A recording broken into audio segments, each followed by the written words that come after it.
تمرین 2. Exercise 2. بشنوید و تکرار کنید. Listen and repeat. ا A, ز Z, از Az,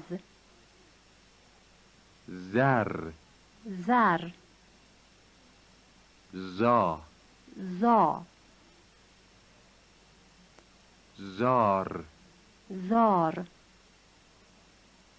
زرب Zarb,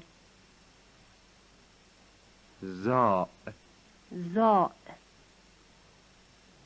آز Az, باز Baz, تاز Taz, راز Raz, آذر Azar, براعت Bara'at, د D, در Dar, دار Dar, بردار Bardar,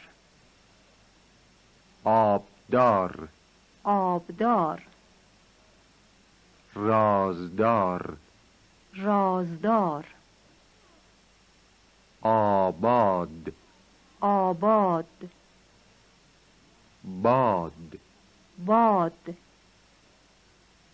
زرد Zard, درد Dard, ترد Tard, زد Zad,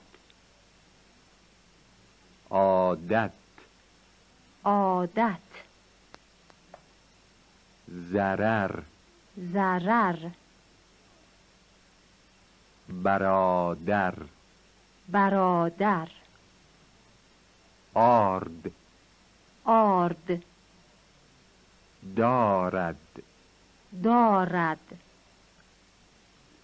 داد Dad,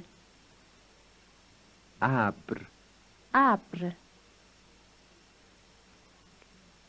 ژ J, ژاژ